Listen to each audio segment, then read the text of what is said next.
L'inflation est une hausse généralisée et persistante du niveau général des prix due à un grossissement anormal et excessif des moyens de paiement. Avec notre invité du jour en la personne de M. Michel Somoué, économiste de formation, nous allons parler de l'inflation en RDC. Mesdames et messieurs, bienvenue à ce nouveau numéro d'Economia. La descente aux enfers de la monnaie locale s'accélère et inquiète. La RDC est frappée par cette dégringolade qui semble loin de dire son dernier mot. La crise économique est sur plusieurs lèvres à cause de la hausse généralisée et persistante des prix due à un grossissement anormal et excessif des moyens de paiement. Une situation vécue par le peuple congolais depuis plus de 6 mois. Bonjour Monsieur Michel Somoué. Bonjour Madame Fifi. Pouvez-vous nous dire qui est M. Michel Somoué? Très simplement, Michel Somoué, il est citoyen congolais, économiste. Je suis consultant, expert, si vous voulez, international. Je suis à la tête d'un cabinet d'intelligence économique et d'ingénierie financière qu'on appelle la fondation VAST, Valestone Enterprise. Voilà, je pense que ça vous va comme ça. Aujourd'hui, nous connaissons un sérieux problème dans la République démocratique du Congo, l'inflation. Le peuple congolais peut aujourd'hui se dire être malheureux du fait de l'inflation. Pouvez-vous nous dire en tant qu'économiste, qu'est-ce que c'est que l'inflation? Étymologiquement parlant, inflation signifie gonflement de la masse monétaire, c'est-à-dire gonflement de l'accroissement substantiel de la quantité de monnaie en circulation. C'est ça la signification étymologique du mot inflation, qui vient du verbe anglais to inflate, comme on gonfle le pneu d'une voiture. Mais les classiques, les économistes classiques comme on les a appelés, ont eu la maladresse de définir un mal par ses conséquences. C'est-à-dire, lorsqu'il y a gonflement de la masse, de la quantité de masse monétaire, et que la quantité de biens produits dans l'économie et des biens qui sont mis sur le marché n'a pas changé, cet accroissement de la masse monétaire entraîne automatiquement un réajustement des prix sur le marché dans le sens de l'augmentation aussi.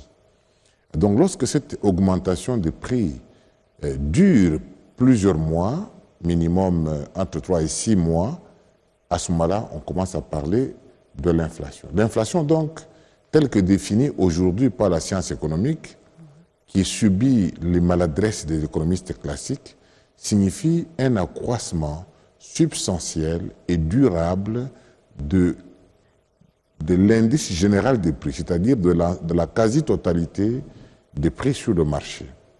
Oui, mais le fait qu'un bien augmente de prix seul ne signifie pas qu'il y a inflation. Il faut que tous les prix ensemble subissent cette augmentation du fait de l'accroissement de la masse monétaire qui se traduit par un accroissement de la demande d'une quantité inchangée des biens. On peut dire que la dépréciation de la monnaie est conséquence de plusieurs faits, mais quel est le facteur déclencheur de cette dépréciation? Voilà. La dépréciation de la monnaie peut provenir de beaucoup de facteurs. Si nous comprenons au préalable qu'une monnaie a une valeur interne et une valeur externe. Si vous voulez, la valeur interne de la monnaie, c'est celle qui se traduit par son pouvoir d'achat sur le marché des biens.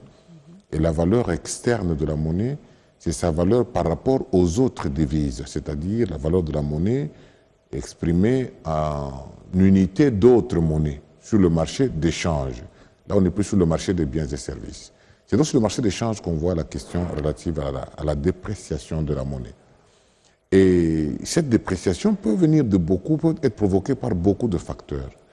Par exemple, lorsque la demande de la monnaie externe, de la monnaie extérieure, de la devise étrangère, augmente sensiblement, alors que la monnaie nationale, la quantité de monnaie nationale n'a pas changé, cela peut entraîner la réduction de la valeur de la monnaie nationale. En termes trop simples, la dépréciation de la monnaie procède de la réduction de la préférence que les agents économiques éprouvent pour la monnaie nationale en faveur des devises étrangères. En d'autres termes, la dépréciation de la monnaie, c'est la réduction de la désirabilité ou de la préférence pour votre monnaie nationale en faveur des monnaies étrangères. Cette préférence fait que le prix de la monnaie étrangère augmente. Alors, cette préférence signifie aussi que la demande de la monnaie étrangère a augmenté par rapport à l'existant en termes de monnaie nationale. Ça entraîne automatiquement la dépréciation. Exactement comme sur le marché des biens et services, il y a l'inflation. Comme je vous l'ai dit tout à l'heure, si la quantité de monnaie mise en circulation, alors que la quantité des biens est restée inchangée, les prix des biens augmentent parce que ça veut dire que le besoin pour ces biens, exprimé pour les biens, augmente. Du fait qu'on a, tout le monde a un pouvoir d'achat. Et dans ce cas, quelles sont les conséquences? Mais les conséquences d'une dépréciation monétaire, c'est que la plus grave des conséquences, c'est que votre capacité financière se réduit. Votre monnaie n'ayant plus la même valeur qu'avant, votre capacité de payer les marchandises en utilisant votre monnaie se réduit parce qu'elle n'a plus de valeur. Mais attention, la dépréciation de la monnaie n'est pas toujours mauvaise pour une économie. Ça peut être aussi un instrument, comment je peux dire, une stratégie voulue par le gouvernement qui veut, par exemple, augmenter ses exportations à l'étranger par rapport à ses importations. Une stratégie, la Chine l'a faite pendant plusieurs années. Quand un pays veut augmenter la quantité de ses biens produits qui sont mis sur le marché international, elle doit procéder par la dévaluation ou la dépréciation de sa monnaie intérieure pour que les prix exprimés en devises étrangères de ses propres biens soient plus faibles. Si vous voulez que je donne un exemple pour rendre ces choses faciles, parce que c'est un peu technique, si par exemple le Congo veut vendre beaucoup de cuivre sur le marché mondial, il doit baisser le prix du cuivre. Une façon de baisser le prix du cuivre n'est pas simplement de dire une tonne de cuivre qui se vendait à $8 000, maintenant nous la vendons à $5 000. Une façon de le faire, c'est de déprécier ou de dévaluer la monnaie nationale, c'est-à-dire il vous faut maintenant plus de monnaie nationale pour avoir une unité de devise. De telle sorte que le pouvoir d'achat le pouvoir d'achat de votre monnaie, la capacité de votre monnaie d'acheter des devises étrangères diminue. Alors les gens qui expriment les prix du bien, de votre cuivre dans votre monnaie vont constater que le pouvoir d'achat de votre monnaie étant devenu faible, ils payent moins de devises pour avoir le même cuivre. Lorsqu'il coûtait $5 000 payé en francs congolais, ça valait par exemple, disons, 5 millions de francs. Quand votre monnaie se déprécie et qu'il paye encore votre marchandise dans votre monnaie, les 5 millions qu'on paye ne valent plus $5 000, il va peut-être $3 000 ou $2 000. Voilà l'intérêt qu'on a à déprécier de la monnaie. Parce qu'à ce moment-là, les gens vont dire, achetons davantage le cuivre congolais parce qu'il coûte de moins en moins cher.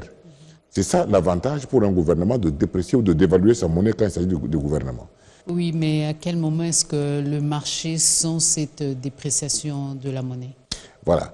Lorsque la monnaie se déprécie, ça veut dire que les marchandises étrangères commencent à coûter plus cher pour nous, exprimons monnaie nationale.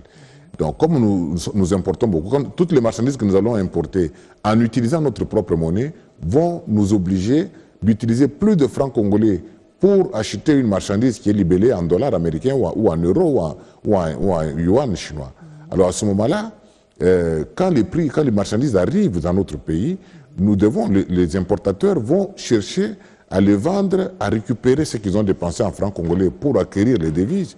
Pour les récupérer, ils doivent augmenter les prix sur le marché intérieur. Donc la dépréciation a automatiquement un impact sur les prix intérieurs parce qu'elle affecte la valeur des prix, la valeur des biens importés.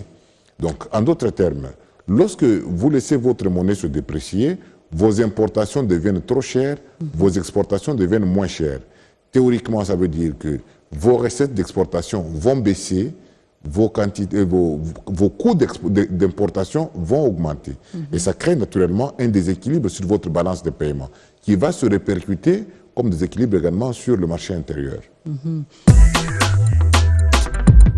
flambée des prix de biens et services sur le marché quinois, cette hausse est justifiée par la montée du taux de change du dollar américain estimé à 1500 francs congolais pour un dollar américain. L'incidence se fait sentir sur le bien de consommation de première nécessité.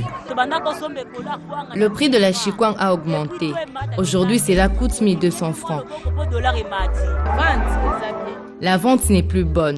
Nous vendions bien lorsque les denrées étaient à bas prix. Les clients préfèrent acheter d'autres aliments que le poulet à cause de son prix élevé.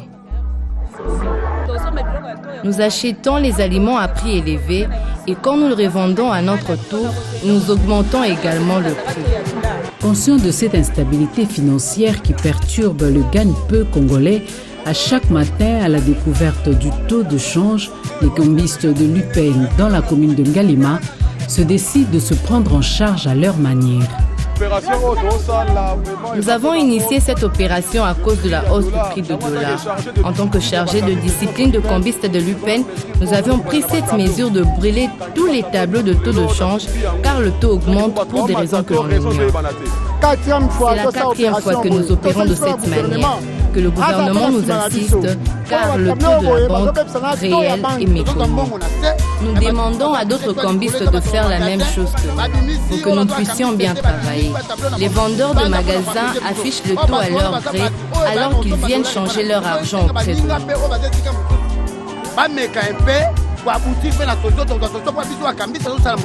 En sa qualité de conseillère économique du gouvernement, la Banque centrale du Congo propose 3 options à exploiter pour sortir le pays de la crise économico-financière à laquelle il est confronté, à savoir la mobilisation des moyens financiers, l'industrialisation de l'économie et l'amélioration du climat des affaires.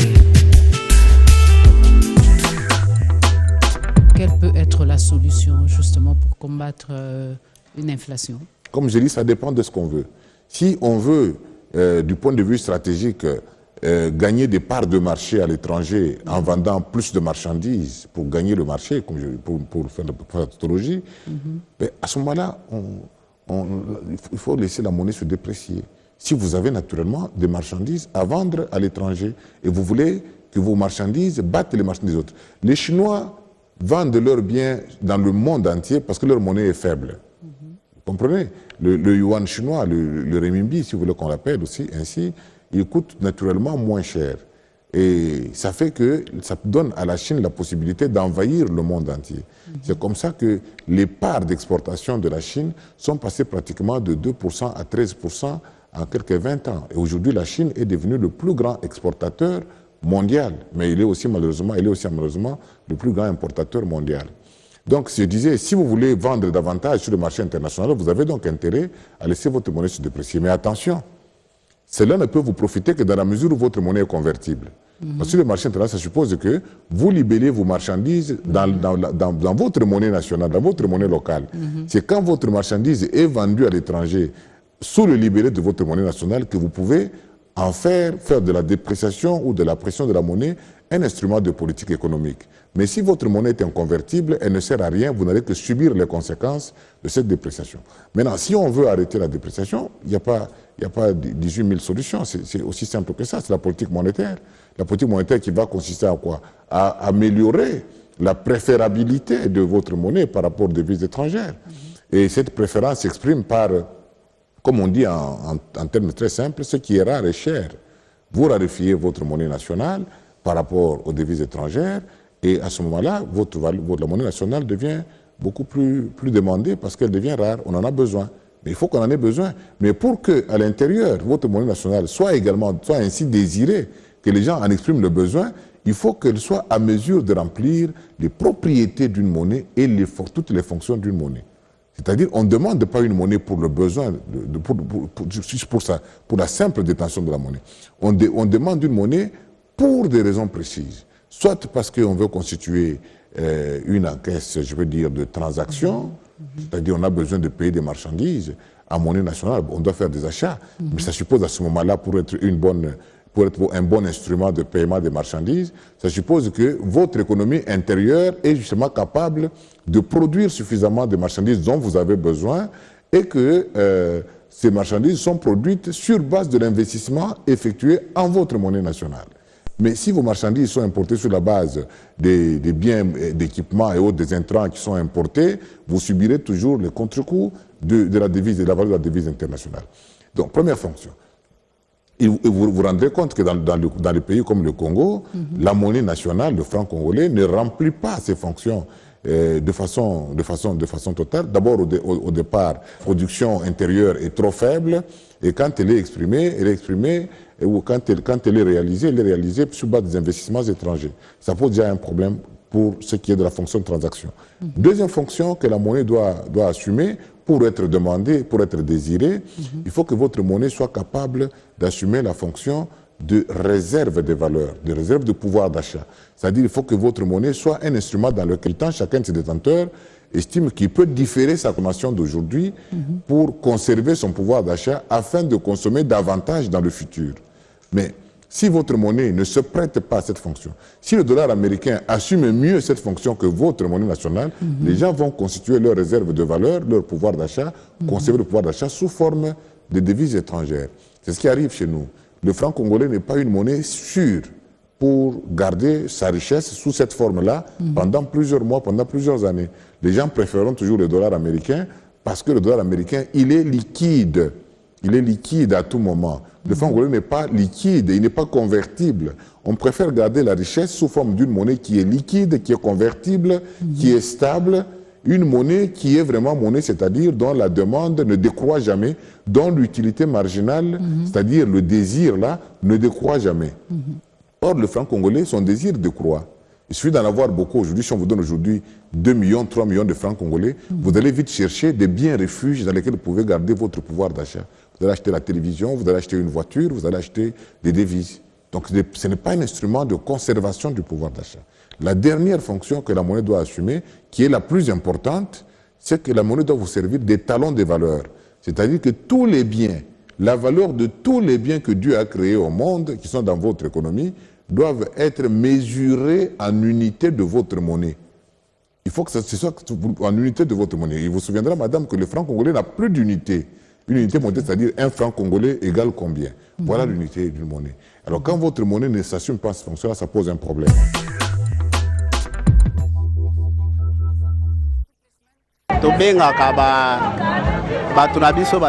Nous appelons nos fournisseurs à s'informer sur l'évolution du taux.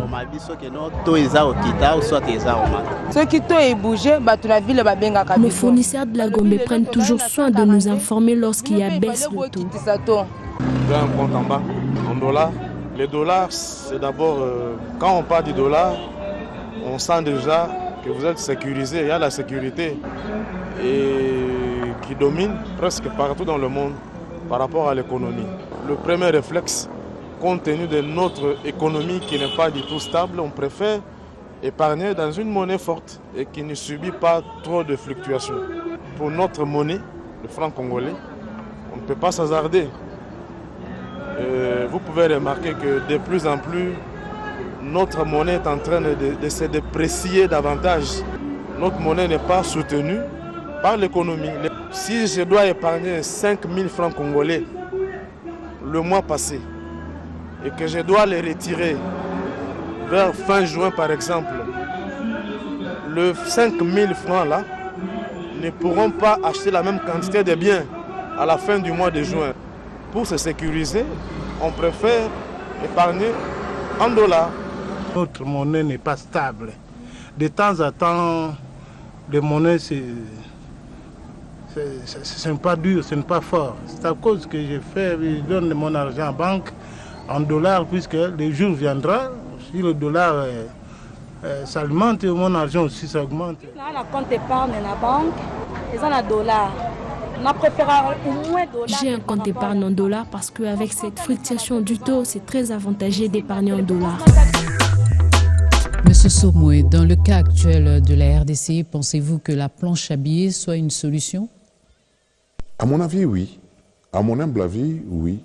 La planche à billets est une solution incontournable. Pourquoi je le dis?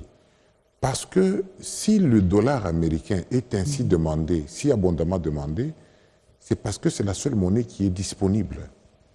La quantité de francs congolais, dans l'économie nationale, ne représente que 5% de la masse monétaire. Naturellement, c'est parce que nos francs congolais ne remplissent pas ces fonctions. Et vous savez, madame, la monnaie, c'est comme votre langue maternelle. Imaginez que vous soyez Moutetela, c'est un exemple que je donne, et que vos enfants ne parlent pas le Tetela. Votre langue va disparaître. Tout à fait. Si chacun se comporte de la même façon. C'est ainsi aussi avec la monnaie. Le franc congolais, c'est comme votre langue. Si vous ne la parlez pas, elle va disparaître. Les gens vont s'habituer à des langues étrangères. Ils vont raisonner dans des langues étrangères. Et le franc congolais, du fait qu'il n'a pas assumé la fonction de langue nationale, a laissé le champ au dollar américain. La nature a horreur du vide. Je viens de vous dire que, statistiquement parlant, officiellement parlant, la quantité de francs congolais dans l'ensemble de la masse monétaire existante au Congo ne représente que 5%. Et ça, ce n'est pas normal, alors que c'est la monnaie nationale, le symbole de notre souveraineté. Alors aujourd'hui, qu'est-ce qu'il faut faire? Mais si on veut que les gens parlent le franc congolais, utilisent le franc congolais à la place de dollar américain, commencez par le mettre à leur disposition. Vous allez aller dans nos villages, vous pouvez faire un mois plein, 30 jours, peut-être même plus, sans voir circuler un seul billet de banque. Ce n'est pas normal. Vous entrez dans de nombreux foyers, ici même à Kinshasa. Il y a des enfants qui meurent parce qu'il lui a manqué seulement 200 francs, 300 francs pour acheter un comprimé de Nivaquine ou de quinine. Parce que le franc congolais, il n'y en a pas. Et le dollar américain, pour l'avoir, il commence à un certain niveau de valeur. Il faut commencer par disposer d'au moins 1000 francs pour être en mesure d'avoir un billet de banque. Mais il y a des gens qui ne peuvent avoir qui n'ont besoin que de 200 francs, de 300 francs, 200 francs, ils n'en ont pas. Ces gens-là font quoi? Ils sont condamnés à vivre les poches vides. Ils doivent se battre à raisonner dollars. Et ça, ce n'est pas normal. Il faut qu'il y ait une planche à billets active qui fonctionne correctement. Le problème n'est pas l'abondance de la monnaie, le problème c'est la gestion de la monnaie. La monnaie abondante ne provoque la hausse des prix, ne provoque l'inflation donc, que dans la mesure où elle est mal affectée.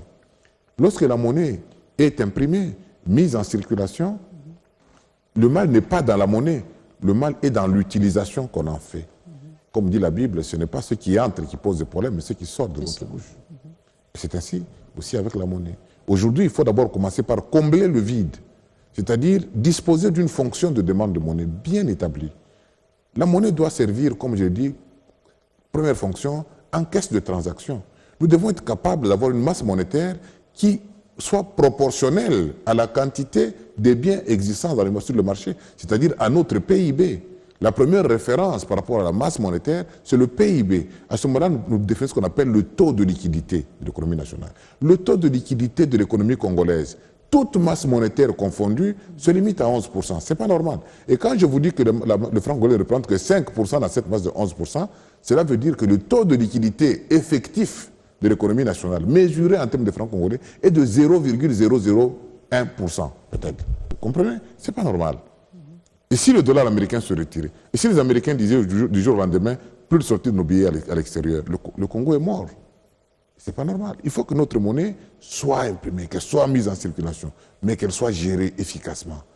On ne peut pas, le politique ne doit pas avoir peur de la gestion de la monnaie. Si vous avez peur de la gestion, ça veut dire que vous n'avez pas confiance aux gens que vous avez mis à la tête de l'institution qui a le pouvoir de gérer la monnaie. Faites-leur confiance, qu'ils impriment la monnaie, que ça circule, mais qu'ils la gèrent efficacement. C'est un problème technique. Est-ce que la RDC peut se prévaloir d'une assiette fiscale? Mais justement, l'assiette fiscale suppose que vous avez financé l'investissement, que vous avez financé la production. Mais comme on dit en Lingala, ne faites pas vos projets d'investissement en fonction de l'entrée des devises étrangères, en fonction des investissements étrangers. Mais créez votre monnaie, financez votre économie avec votre monnaie nationale. À ce moment-là, vous aurez une assiette fiscale. Mais si votre monnaie nationale est mise en quarantaine à la périphérie du système économique national, ça pose un problème. Vous allez faire vos projets, vos programmes économiques en comptant sur le dollar américain, sur le yuan chinois, sur l'euro. Mais ça, c'est une anomalie catastrophique pour une nation. Ça veut dire que nous resterons infiniment une économie extravertie, c'est-à-dire une économie qui fonctionne pour les intérêts étrangers. En conséquence, l'assiette fiscale sera toujours aussi faible qu'elle est aujourd'hui. Alors même que, outre le fait que l'assiette est déjà trop faible, nous avons encore une pression fiscale qui est la plus faible du monde. Après tout ce que vous venez de nous dire en ce qui concerne l'inflation, si vous étiez demandé de conseiller l'État congolais, par exemple, pour qu'il arrive à lutter contre cette inflation, que lui diriez-vous? Restructurer la Banque centrale. Point. Ça veut dire? Mais ça veut dire changer de politique monétaire, changer de structure de la Banque centrale, changer aussi les individus qui la gèrent.